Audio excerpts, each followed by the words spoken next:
데살로니가 전서 1장 5절로 10절 되겠습니다. 지난 3일에 5절까지 보았습니다만은 오늘 5절 다시 보게 됩니다. 데살로니가 전서 1장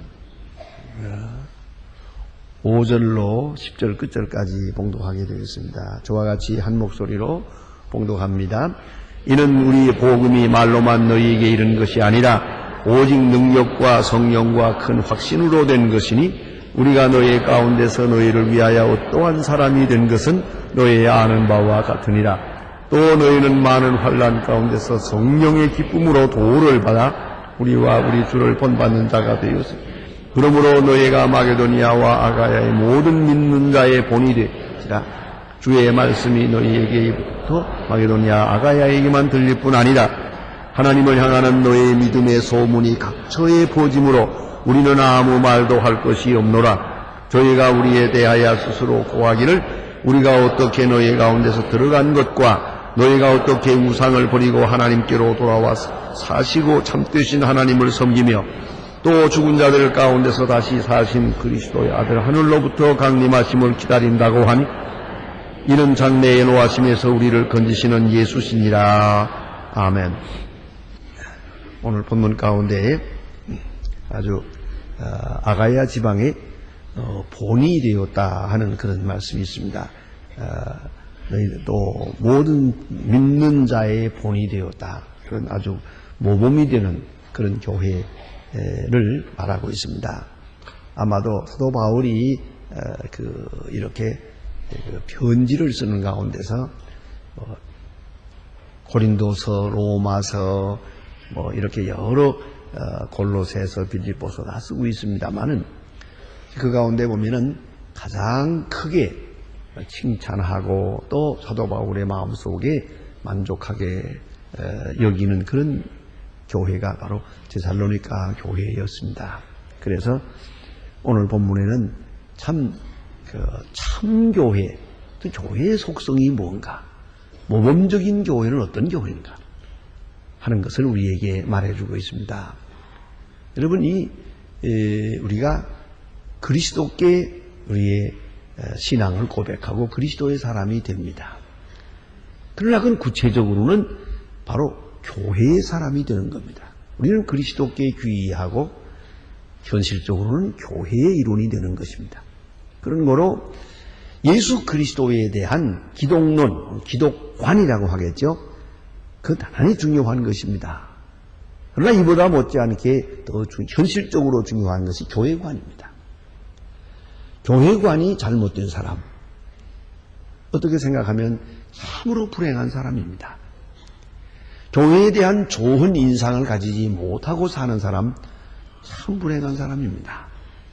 여러분은 어떻습니까? 그러니까 우리가 이런 이야기, 저런 이야기 다 듣고 보고 하지만은요, 이 교회는 참 좋은 교회다. 교회에 대한 인상, 그것이 아름답고 깨끗한 사람은 신앙생활하기가 참 좋습니다. 그러나 저희가 마음 아프게 생각하는 것은 어떤 교회는 가끔 분쟁도 하고 또 교회 안에서 서로 분쟁하다 보면은 서로 언짢은 말들을 주고받아요. 이런 데 귀를 기울이게 돼요. 그러면 상처를 입어요. 교회에 대한 나쁜 생각을 가지게 돼요. 그러면은 그 신앙생활 좀 좋지 않습니다. 그래서 제가 지금 지나가는 말로 말씀드립니다만은 이건 중요한 말입니다. 혹 여러분이 교회에 대해서 좀 다른 교회에 대한 이야기라도 교회에 대한 이야기, 좋지 않은 이야기는 듣지도 말고 생각도 말고 마음에 담아두지도 말고 그리고 말을 옮기지 마세요. 가령 예를 들어서 가정에서 여러분이 부부간에라도 그렇고 누구하고 손님하고라도 얘기하면서 어느 교회가 싸우고 어느 교회가 분열하고 어느 어떻고 이런 얘기 해보세요. 그 앞에서 듣고 있는 어린아이들은 이걸 다 듣고 있습니다. 아, 교회라는 건 그런 거구나. 딱 인상을 받으면은요, 그 다음에 아무리 예수 믿으라고 해도 예수합니다. 그걸 우리가 알아야 됩니다.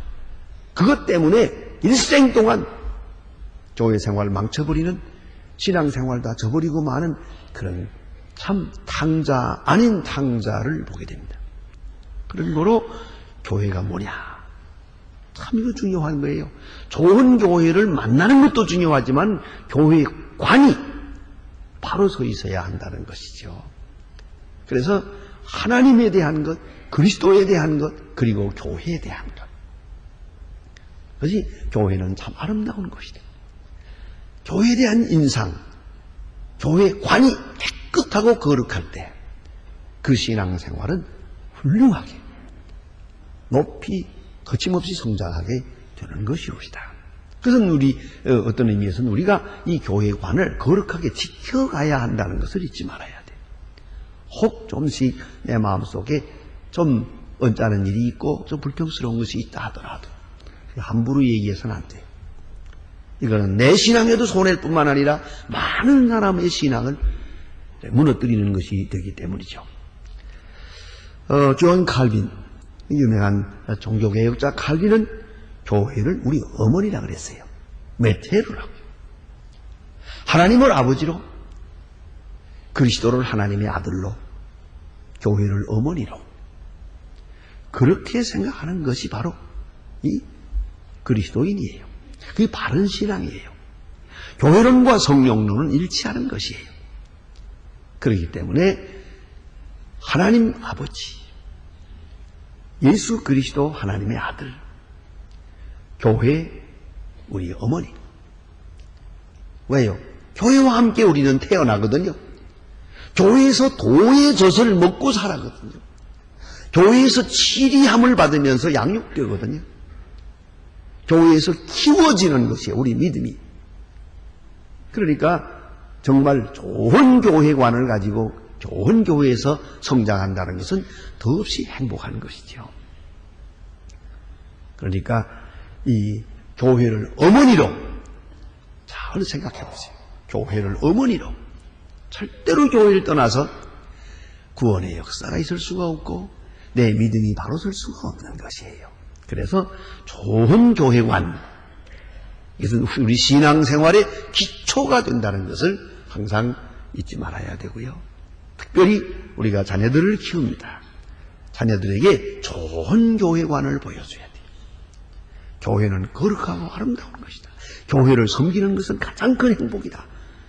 이런 것을, 그 인상을 잘 심어주어야 또 우리의 자녀들도 교회와 함께 한평생을 살게 되어 있는 거예요. 그걸 잊지 말아야 돼요.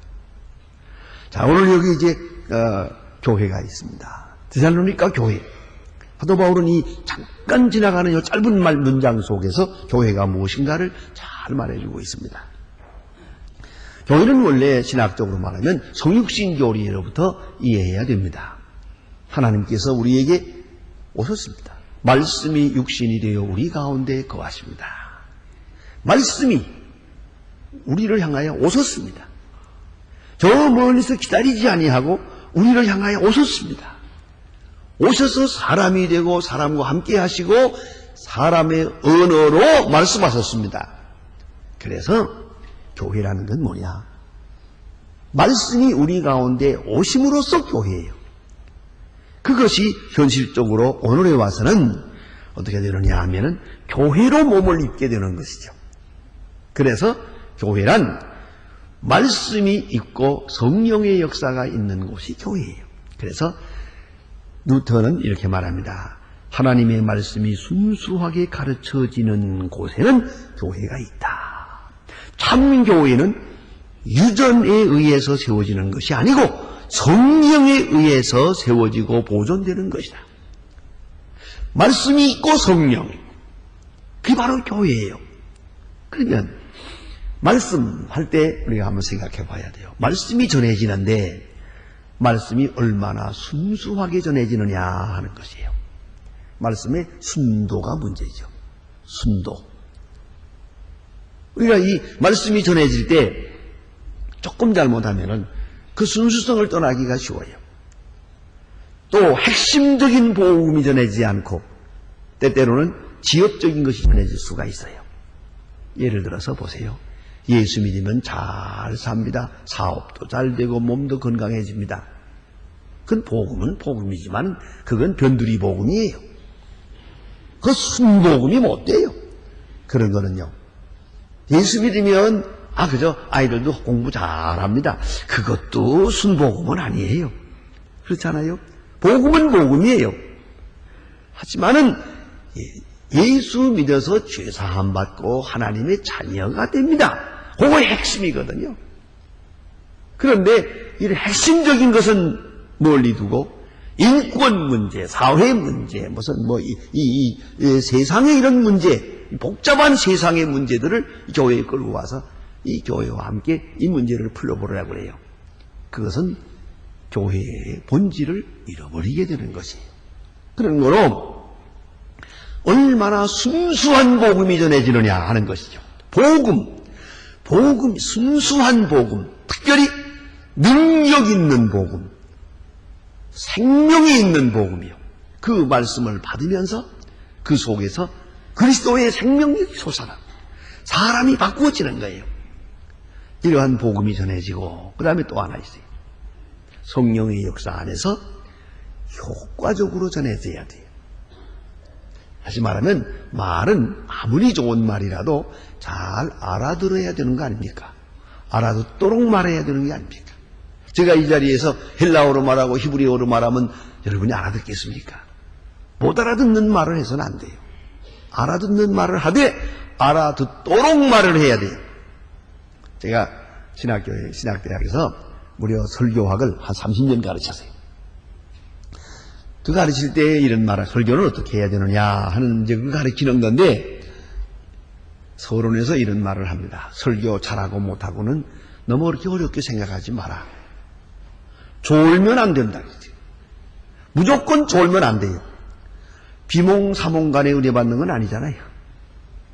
알아들어야 되지. 어쨌든 교인이 많이 졸면 그 설교 잘못한 거예요. 어떤 교회 가면 절반이 졸아야죠. 룰라봐야 한다고요. 자장가 부르고 있어요. 설교 시작하면 눈을 감아. 감았다가 또 용케 또 설교 끝나면 눈 뜨더라고 또. 그것도 신통해요. 이게 안 되는 거예요. 설교는 왜 졸으냐? 간단해요. 못 알아들으니까 졸죠. 재미없으니까 졸죠. 세 번째는 뭔지 아세요? 나와 상관이 없으니까 졸죠. 저에겐 나와 상관이 없어요. 그러면 아야 차 안에 부재함하고 싹 돌아앉고 마는 거예요. 안 들을 생각을 하는 거예요. 처음부터. 그게 문제 아니에요? 무슨 얘기입니다만 언젠가 한번 제가 밖에 나갔더니 우리 교회에 좀 청년들이 날 둘러싸더니 말이에요. 날들어 목사님 목사님 설교하실 때 가정에 대해서 남편을 어떻게 하고 아이들을 어떻게 하고 뭐 이런 말씀하시는 건 참 좋은데요. 하나 제가 설교 주문하겠어요? 뭐라고 주문하겠냐? 노처녀는 어떻게 하고 그것도 좀 말해주세요. 나는 남편도 없으니 남편 어떻게 하고 소용없고 자녀 교육 소용없고 노처녀는 어떻게 해야 좋으냐? 그걸 좀 말해달라 그래요. 알았다 내 여담에 말할게 그랬어요. 그렇잖아요. 나와 상관이 없는 이야기 그걸 내가 왜 듣겠어요? 그건 눈 감고 마는 거지. 그렇기 때문에 effective communication, 아주 효과적인 의사소통이 돼야 돼요.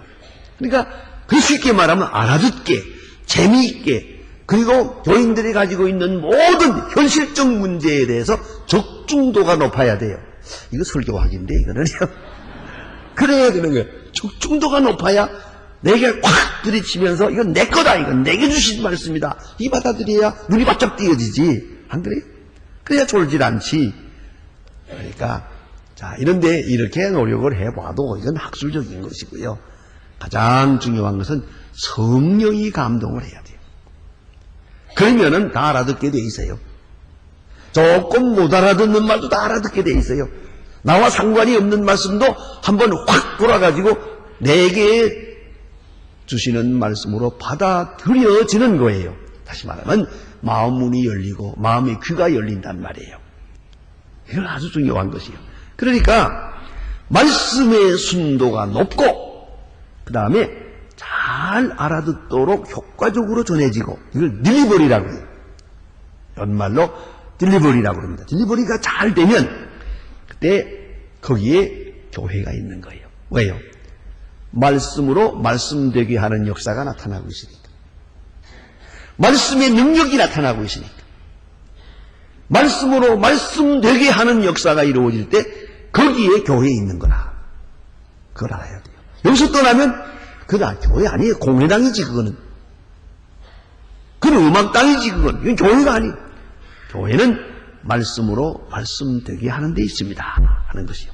여러 성경 말씀에 보면은 말씀이 너희 가운데 전해질 때 말로만 아니고 능력으로 전해졌다 그랬어요. 이게 데살로니가 교회입니다. 아주 훌륭한 교회예요. 모범적인 교회입니다. 말씀이 말로만 아니고 그 무슨 말입니까? 제가 강의할 때마다 늘 그 얘기를 제일 많이 강조합니다. 설교가 인스티튜트화하면 안 된다. 이 강의가 돼서는 안 된다. 지식을 전달하는 것이 돼서는 안 된다. 지식 이상의 것이죠. 감동을 주고 생명력을 줘야지. 그 뭐 말만 많이 해가지고 좋은 말 많이 들으면 얼마나 벙벙하고 듣기는 참 좋은 얘기인데 들어가면 그만이에요. 그건 설교가 아니죠. 그건 강의죠.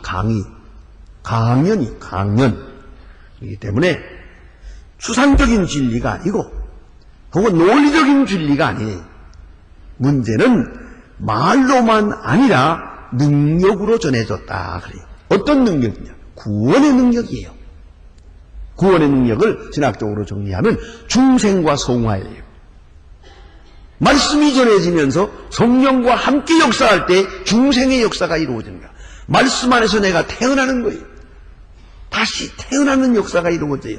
중생의 역사가 이루어진다. 예? 그건 아주 생명적인 역사예요.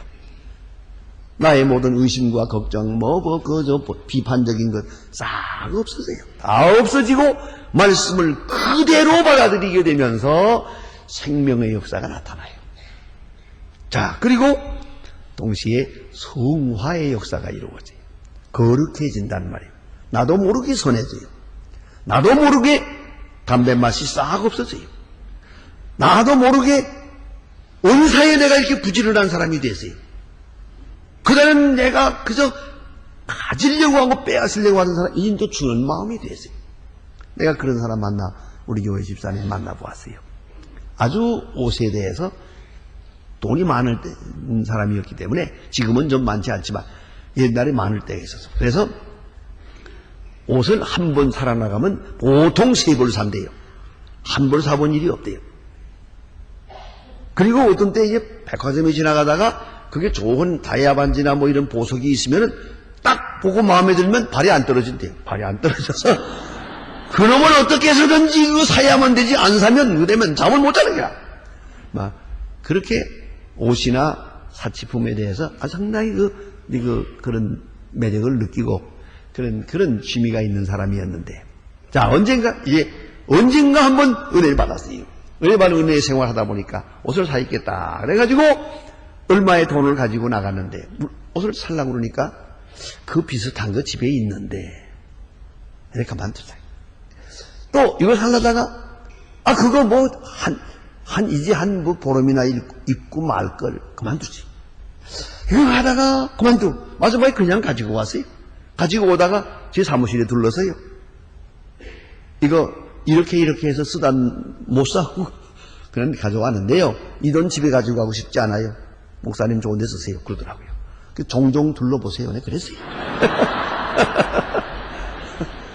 그렇잖아요. 이 가치관이 확 바뀐 거, 이게 중생이에요. 이게 성화라는 거예요. 어느 사이에 내가 옷을 사러 나가면 꼭 3벌씩 샀던 사람이 이제 한 벌도 안 사고 왔어요. 왜? 사람만 하니까 까지 사면 뭐라노? 벌써 그게 시시해졌어요. 이게 바로 성화라는 거예요. 내 마음에 거룩함이 오는, 속된 데서 자꾸 거룩한 것을 나도 모르게, 예수님 말씀이 바람이 임의로 불며 어디서 왔다 어디로 가는지 모른다 그랬어요. 의식 이전의 일이요. 이거는 의식적인 게 아니야. 의식 이전의 일이요. 그런 근본적인 역사가 나타났어. 내 가치관을 확 바꿔버리고 말아요. 마치 뭐와 같은 거 아니? 쉽게 말하면 입맛이 바뀌는 것 같은 거예요. 여러분, 이런 거 먹던 사람이 저런 것으로 입맛 바뀌잖아요. 입맛이 확 바뀌면은 전에 먹던 거 못 먹어요. 그리고 전혀 좋아 안 하던 걸 오늘 좋아하게 돼요. 입맛이 바뀌듯이 우리의 도덕적 성향, 지식적 성향, 이성적 성향까지도 확 바꿔버려요. 이게 거룩함이에요. 그래서 뭐 억지로 담배를 안 피우고 억지로 도둑질을 안 하고 억지로 미워하지 않고 억지로 그 억지자가 들어가면 그 성령의 역사가 아니에요. 말씀을 받고 은혜 받는 중에 어느 사이에 그만 자기도 모르게 달라졌어요. 얼굴도 달라졌어요. 다른 사람들이 보고 와, 너 많이 달라졌다. 그런 소리가 나와야 되는 게예요. 이게 성화라는 게 말씀 안에서 이루어지는 거죠. 그런 거로 말씀 안에서 중생하고 말씀 안에서 성화를 이거는 창조적 역사예요. 이것을 구원의 능력이라고 해요. 말씀을 능력으로 받을 때 이 같은 역사가 이루어졌다는 것이죠. 그리고 오늘 본문에 보니까 도를 받아들였다. 도라고 로고스라고 했어요. 조금 말씀 일반적인 말씀보다 더 높은 의미예요. 로고스를 받아들였어요. 주님을 받아들였어요. 말씀과 주님의 말씀을 받아들였는데 어떻게 받아들였느냐 하는 거예요. 참 이건 중요한 겁니다. 오늘도 어떤 분하고 점심을 하는 가운데 그럽니다. 나는 내 스스로 봐도 특별한 그리스도인은 아니지만 내게는 이런 은혜가 있다고 생각해요.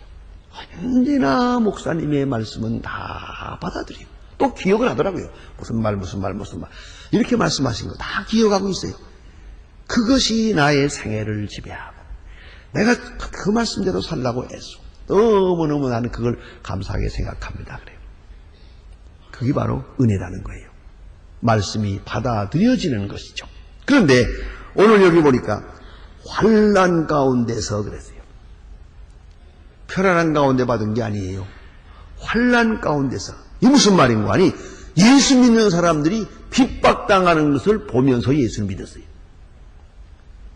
환난 가운데 받아들였어요. 이것이 더 순수한 것입니다. 여기는 질적인 수준이 높아요. 환난 가운데서 평안한 가운데서 예수 믿는 사람들이 칭찬받고 예수 믿는 사람 존경받고 뭐 그런 데서 받아들여진 게 아니고 환난과 핍박 속에서 받아들였단 말이에요. 지금 북한에서도 많은 사람들이 전도를 한다 그래요. 그 많은 환난, 예수 믿으면 잡혀가서 죽어요. 그걸 알면서 예수를 믿어요. 자, 이런 것을 말하는 것이에요. 그래서 예수 믿은 지 한 달밖에 안 된 사람이 오늘 예수의 이름으로 순교를 당하는 거예요. 바로 이러한 믿음을 말하는 것이죠. 환난 가운데서 예수님을 영접했습니다. 도를 영접했다. 그 다음에 또 하나 있어요. 성령의 기쁨으로 그랬어요. 예수 믿는 것은 곧 기쁨이에요. 이 은혜를 받고 보면 감사하는 거예요. 기쁜 마음이 앞서요. 성령의 기쁨으로. 이게 무엇이겠어요? 이건 물질을 얻는 기쁨이 아니에요. 추수하는 기쁨도 아니에요. 사람들로부터 칭찬받는 기쁨이 아니에요. 이건 중생한 자의 기쁨이요. 하나님의 자녀가 된 자의 기쁨이요. 하늘나라를 바라보는, 좀 전에 부른 찬송처럼 하늘나라의 영광을 바라보는 그런 기쁨이에요. 기쁨으로 말씀을 영접했어요. 그래도 놀라운 일이 아닙니까? 전에 제가 자랄 때 우리 할머니가 늘 그런 말씀을 하셨어요. 어떻게 해서 그 어려운 때에 초대교회 때 예수를 믿게 됐습니까? 그래 물으면은 그때 그 처음에 예수 믿을 때 어려웠던 얘기 많이 했어요. 저희 할아버지가 할아버지 아버지 그쪽으로 가면서 할아버지 자신이 3대 독자였대요. 그런데 어느 날 저 장사하라고 이제 저 소래 송촌에 선교사들이 있는데 맨 먼저 교회가 선 곳이죠. 한국에서 맨 먼저 선 교회. 거기에 갔다가 선교사 만나가지고 예수 믿었어요. 예수 믿고 굳게 열심하시고 그때는 예수 믿으면 달라지는 게 있어요. 첫째가 상투 자르는 거예요. 이거는 상투는 문화지만 그들의 생각은 이건 유교적인 거라고 생각을 했어요. 그렇기 때문에 상투를 딱 자르고 그리고 집에 돌아왔더니 할아버지가 얼마나 무서웠는지, 얼마나 두들겨 패는지 말이야. 조상을 배반했다고 집을 나가가지고 한 달 동안 집에 못 들어갔대요. 한 달 후에 그 4대 독자가 어떡하겠어요? 그래서 받아들여야지. 그래가지고 그 핍박 속에서 예수 믿은 이야기를 할머니가 늘 하시더라고요. 그걸 알아야 된다. 환난과 핍박 속에. 그리고 성령의 은혜 가운데서 기뻐하는 거예요. 큰 기쁨으로 받아들여요. 이건 세상이 주는 기쁨과 달라요. 오직 구원받은 기쁨, 하나님의 자녀가 된 엄청난 기쁨으로 받아들였어요. 그리고 나서 보니까 주를 본받는 자가 되었으니 그랬어요. 주를 본받는 자가 되었다. 다시 말하면 예수를 믿는 것만 아니라 예수를 본받았어요. 예수처럼 살려고 하는 마음을 가지게 됐다는 거예요. 아주 귀한 것이에요. 예수 믿는 사람은 예수를 믿고 예수의 은혜로 구원만 받는 게 아니에요. 예수의 마음을 받고 예수의 마음을 배우고 예수의 마음을 따라서 살아가는 것이죠.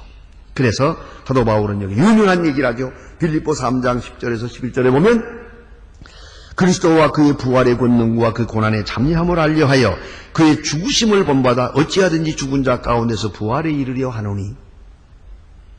죽으심을 본받아. 바울의 생각은 이래요. 예수님처럼 살고 예수님처럼 전하고 예수님처럼 수고하고 예수님처럼 고생하고 다 좋아요. 마지막에 예수님처럼 죽으려고 했어요. 예수님처럼 죽으려고요. 글쎄요, 여러분 생각해 보세요. 누구에게나 주어지는 건 아니에요. 순교의 죽음이라는 것은 누구에게나 주어지는 건 아니에요. 그건 특권입니다. 그러나 바울은 생각했습니다. 예수님처럼 죽으려고요. 베드로도 예수님처럼 죽었어요. 거꾸로 십자가에 못 박혀 죽었어요. 제자들이 다 그렇게 죽었어요. 바울은 로마 사람이기 때문에 로마 시민권을 가지고 있었기 때문에 십자가에 못 박지 않고 도끼로 내려쳐서 죽였어요. 지금도 그 그림이 있어요. 이런 나무 통구에다가 머리를 이렇게 놓고 큰 도끼로 내려쳐서요. 자, 이렇게 해서 바울이 죽었어요. 자, 보세요. 예수님처럼 살고 예수님처럼 죽어야 돼. 죽음까지 본받으려고 하는 것이에요. 죽음까지 본받으려고. 이거 얼마나 놀라운 얘기예요. 왜요? 그리하여야 부활을 본받게 되니까. 예수님처럼 죽어야 예수님처럼 부활할 것이라고 믿으세요. 그렇기 때문에 예수 믿는 사람은 예수님을 본받는 생활에 동참하고 있는 것이에요. 조금씩이라도, 아무리 얼마라도 우리가 그리스도를 본받아 가야 한다는 걸 잊지 말아야 돼요. 그 넓은 마음, 그 거룩한 사랑, 그 거룩한 희생, 그 고난 당하심, 우리가 본받아 나가야 한다는, 바로 그것이 살아있는 교회의 모습입니다. 요새 가만히 보면 이와는 반대로 그리스도를 본받으려고 하지 않고 그리스도 덕분에 잘 살아보려고 해요. 어떤 사람은 또 부름받아 나선 찬송이 있죠? 부름받아 나선 이 몸 하는 찬송이 있는데 그거 2절인가 그래요. 이름도 없이 빛도 없이 그거 있어요. 자기는 그건 안 부른대요. 마음에 안 들어. 고사에 가서는 입 답답한. 나는 이름도 없이 빛도 없이 그건 안 된다. 그런 수고는 안 하겠대. 그래도 이름은 있어야지. 자, 그리고 모든 영광은 주께서 받으시고 이런 참 가사가 있는데 그게 마음에 안 든다고 그러더라고요. 그건 아니에요. 그리스도의 죽으심을 본받아. 그래요. 또 여기서 사도 바울이 말합니다. 그 당시 문화적으로 볼 때 그랬어요. 모든 우상을 버리고 우상 버리는 데 있어서 본이 되는 교회예요. 하나님을 섬기는 데 있어서 본이 되는 교회예요. 그리고 교회론의 가장 중요한 핵심이 하나 있어요. 초대교회의 교회론의 결정적 핵심이 여기 있습니다. 그것이 주의 강림을 기다린다고 하니, 부활하신 주님의 강림을 기다린다. 그것이 아름다운 교회예요. 주님의 재림을 기다리는 것. 아시는 대로 초대교회, 오순절 교회는 주님의 강림을 기다리는 교회였어요. 주님께서 승천하시는 걸 보았거든요. 본대로 오리라 하신 말씀을 보고 저들은 주님의 재림을 기다렸어요. 그런 거로 유무상통하게 되었고 모든 사람을 사랑하고 모든 사람을 용서하고 어떤 핍박을 당해도 웃으면서 기뻐하면서 죽었어요. 순교했어요. 왜? 주님의 재림을 기다리니까. 이제 주님을 만나게 될 것이니까. 이것이 교회의 근본이에요. 재림주를 기다리는 거예요. 재림하시는 예수 그리스도를 기다리는 초대교회의 교리와 신앙의 핵심입니다. 자, 그래서 데살로니가 교회는 이러한 교회였습니다. 복음을 능력으로 받고 환난과 핍박 속에서 기뻐하고 예수 그리스도를 본받고 주님의 재림을 기다리는 교회였습니다. 완전하고 확실하고 참으로 건강한 교회였어요. 이제 사도 바울은 말합니다. 너희는 아가야 모든 지방의 본이 되었다. 대표적인 교회요. 본이 되었다고 말합니다. 본이 된 교회요. 동시에 온 지방에 소문이 퍼졌다. 소문난 교회요. 본이 되고 소문난 교회. 그 무슨 말을 말하는 것입니까? 이 교회로 인하여 다른 교회들도 뒤따라가게 되었어요. 우리도 데살로니가 교회처럼 그런 마음을 가지고 따라오게 됐어요. 그러니까 데살로니가 교회는 본이 된 교회가 되고 칭찬받는 교회가 됐어요. 여기서 한번 생각해 보세요. 사도 바울의 아주 높은 수준의 권면이 여기에 있는 거예요. 너희에게는 본이 되었다. 그 무슨 말이요? 이 간접적인 권면입니다. 이 칭찬에는 책임이 있어요. 여러분 잘 아시잖아요. 칭찬받았으면 어떻게 해야 되겠어요? 칭찬받았으면 지금의 그 생활과 그 본을 지켜가야 되는 거예요. 칭찬은 받아놓고 툭 떨어지면 안 되죠. 칭찬한다는 것은 그대로 살아가라는 것이에요. 그걸 말하는 것이에요. 자, 우리가 아이들에게 칭찬할 때가 있어요. 너는 참 열심히 공부한다. 그 무슨 말이에요? 오늘까지 공부하고 끝하라는 얘기요? 더 열심히 공부하라는 말을 그렇게 하고 있는 거예요. 그것보다는 오히려 공부 열심히 한다고 칭찬하는 것이 훨씬 더 우수하니, 더 효과적이니까 말입니다. 그래서 사도 바울은 말합니다. 칭찬받는 자의 책임이 있는 것이요. 칭찬받을 소문이 났으니까 이제 그걸 의식하고 좀 더 확실하게, 좀 더 확고한 믿음에 살아가야 된다 그 말이죠. 칭찬받고 우리를 바라보는 사람들에게 실망을 줘서는 안 되죠. 그렇지 않습니까? 우리 교회가 온 세계에, 전국은 물론 온 세계에 소문이 났어요. 아주 거룩한 교회로, 열심히 있는 교회로, 어떠한 교회로 소문이 났어요. 그 많은 사람들이 여기 여러분 모르게 다녀가요. 그 대입만 듣다가 한번 와서 보고 그 다음에 그들이 한 말 가운데 보면 참 너무 귀한 말을 해요. 멀리서 듣던 소문보다 와보니까 훨씬 더 좋은 것 같습니다. 그건 참 좋은 거예요. 반대로 돼가지고 소문은 굉장하는데 진작 와보니까 그건 별로네요. 이렇게 되면 이건 난리거든. 바로 그것이 고린도 교회였어요. 고린도 교회는 소문이 났어요. 헌금 많이 하는 교회로. 그런데 사실은 그렇지 않았어요. 바울이 그것에 대해서 걱정하면서 권면하는 편지를 하는 것을 볼 수 있습니다. 오늘 여기 보니 칭찬받는 교회요. 본이 된 교회입니다. 많은 사람에게 이제 존경을 받고 추앙을 받고 있어요. 그건 뭘 말하는 거니? 리더십을 가졌다는 것이죠. 이 데살로니가 교회의 이 본된 교회 하나가 어떻게 하느냐에 따라서 그 뒤 따르는 많은 교회가 이게 달라질 수 있다는 것이죠. 이 교회가 계속 본을 보이면 다른 교회들도 좋은 교회가 될 것이고, 본이 된 교회가 쓰러지면 다른 교회도 다 쓰러지는 거예요. 그걸 잊지 말아야 돼요.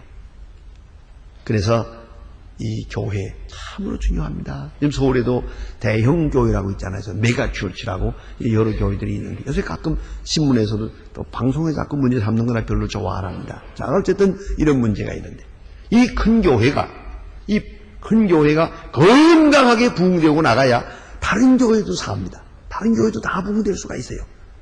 큰 교회가 어려움을 당하고 순환을 당하고 비난을 받게 되면은 큰일입니다.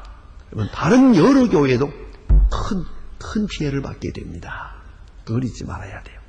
본된 교회, 대표적인 교회, 앞에 선 교회가 더 건강하게, 더 확실하게 그걸 지켜나가야 합니다. 진짜 이 교회가 아주 온전히 하나된 분열이 없는 교회로 소문이 났습니다. 그러면 끝까지 그러해야지. 자그마한 일 별것도 아닌 거 가지고 만일에 분분하고 얘기가 달라지기 시작하면 그럼 어떻게 밖에서 소망교회도 싸운대 뭐 이런 걸 큰일 나네. 이게 되겠습니까? 큰 손해가 나는 거예요. 그러니까 웬만한 건 다 참으세요. 말할 생각하지 말고 그게 아주 중요한 겁니다. 본을 지켜가야죠. 우리의 그 본된 그 위신과 그 위상을 지켜가야지. 이게 흔들리면은 많은 교회에 피해를 주는 것이죠. 또 바울은 그래서 제사로니까 교회, 너희는 본된 교회요. 또한 모든 교회에 소문이 났느니라. 그 다음에 하고 싶은 말이 있어요. 그대로 그 본을 지켜가는 교회가 되기를 바라노라 하는 그런 말씀이죠. 기도하시겠습니다.